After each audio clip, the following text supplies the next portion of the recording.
Jannik Sinner, I mean, this news, it's not brand new, but we will see him on the sidelines for the next 3 months facing this doping suspension.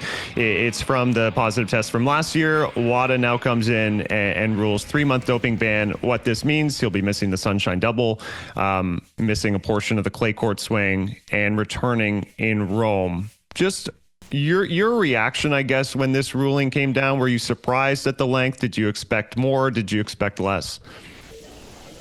Well, I think the situation is pretty terrible for everyone. I think it's obviously pretty bad for him because it's a situation that doesn't look good on him. But I think that the whole situation doesn't look good on tennis institutions as well, because the ITA decided against the ban, and then the WADA came in and wanted a one year ban or 2 years ban, I believe, and then in the end they found a way that they had a deal for a 3-month ban. So I believe it was proposed by WADA. That's what was announced.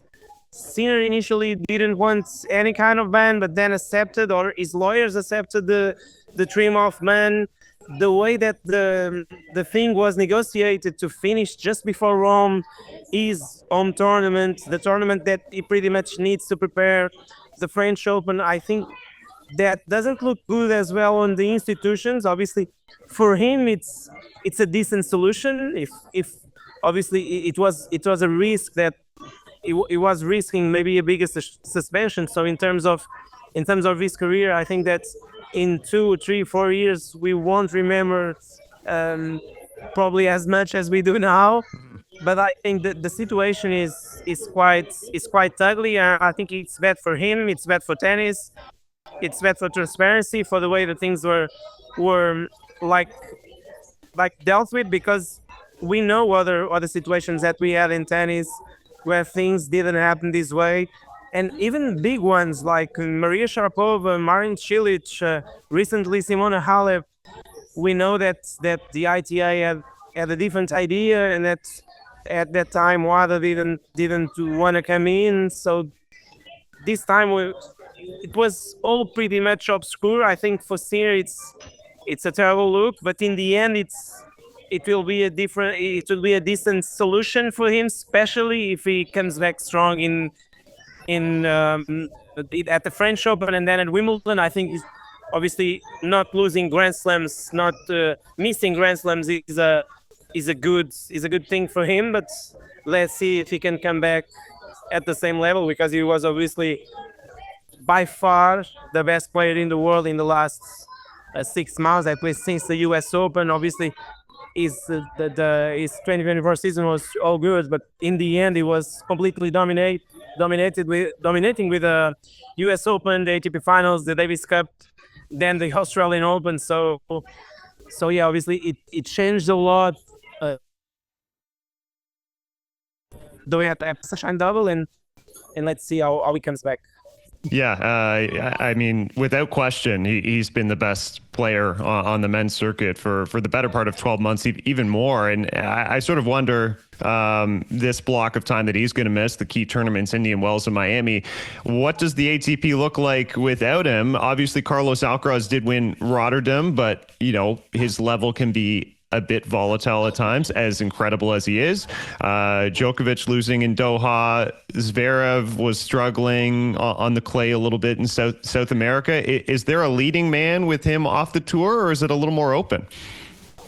Yeah, I think obviously the Sunshine Double, we know that in the last couple of years, obviously Alcaraz won Indian Wells 2023, 2024. He won Miami in 2022, made semis in Miami in 2023. So I think that he will be the man to beat, even with some ups and downs that he got in his game. But I believe that despite him not being the top seed, he will be the second seed behind Zverev in both those events. But I think he will be the favorite, at least on paper, to win both those events. And I think obviously it's a good opportunity. Not that he had lost titles to Sinner, because as we know, he beat Sinner every time they faced in 2024. So the problem for Alcaraz has been other players. Like I believe in the last 12 months, Sinner lost six matches and Alcaraz lost 12. So the problem and half of Sinner's losses were against Alcaraz, who didn't lose to Sinner. So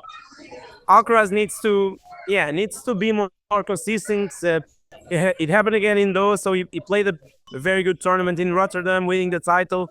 He had a chance to go back to back, and he was a breakup in the thirds against Lehečka in the quarters, and then he pretty much disappeared. Obviously, Lehečka is a great player, played a great match, but those kind of things don't happen to Jannik Sinner, and usually it didn't used to happen with prime Nadal, Federer, or Djokovic. So that's where Carlos Alcaraz needs to improve. I think it's still a very good chance for everybody because obviously we have Novak Djokovic with Andy Murray, played the good Australian Open. Though it was disappointing, but I think you will look at least to the Indian Wells Masters 1000 wanting to correct that. Let's see how he is physically because we saw him limping at the airport in Doha. So I hope it's nothing serious. But obviously, Djokovic, I struggle to like to say that he won't win tournaments or won't fight to at least to win tournaments because it's still Novak Djokovic, and as we saw at the Australian Open, he still reached the semifinals and beat Carlos Alcaraz with a muscular problem in his leg. So it's kind of crazy. So we have Alcaraz, we have Djokovic, we obviously have Zverev. Let's see what Zverev does in Acapulco before.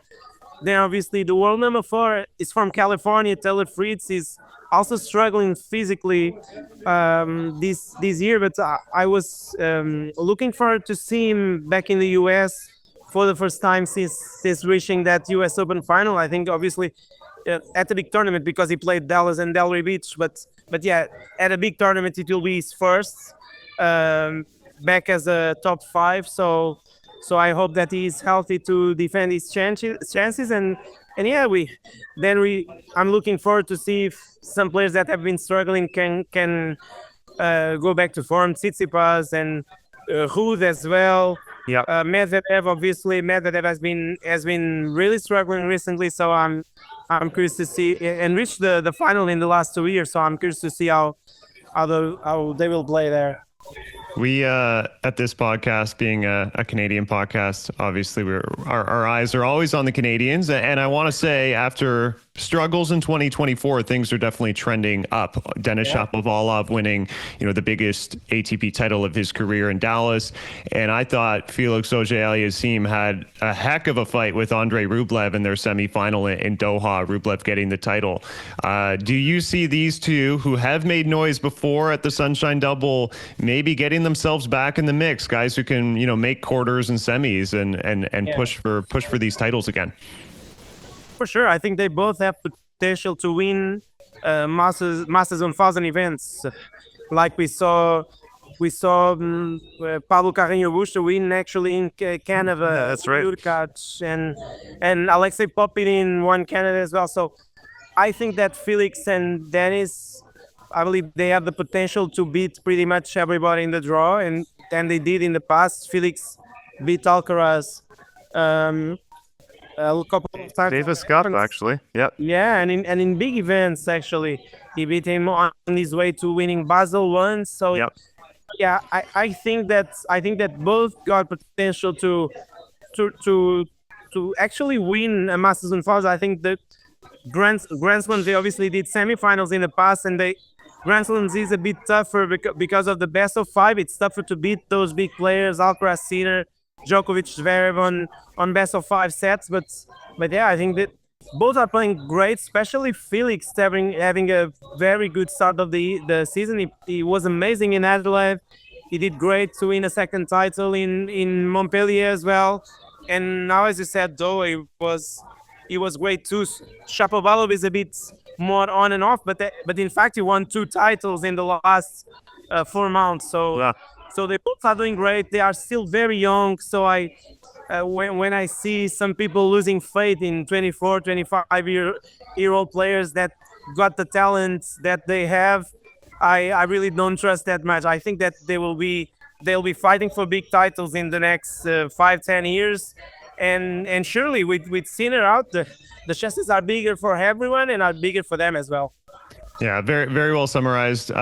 Jose, it's terrific to talk to you. I really think you're one of the best tennis journalists we have on the platform Twitter, and your coverage is fantastic. Thanks so much for joining us Thank here you. on Matchpoint Canada. We'd love to have you on again sometime. Thank you so much. Thank you so much. Thank you guys so much for watching us at Matchpoint Canada. If you like our work, follow along, hit the subscribe button below.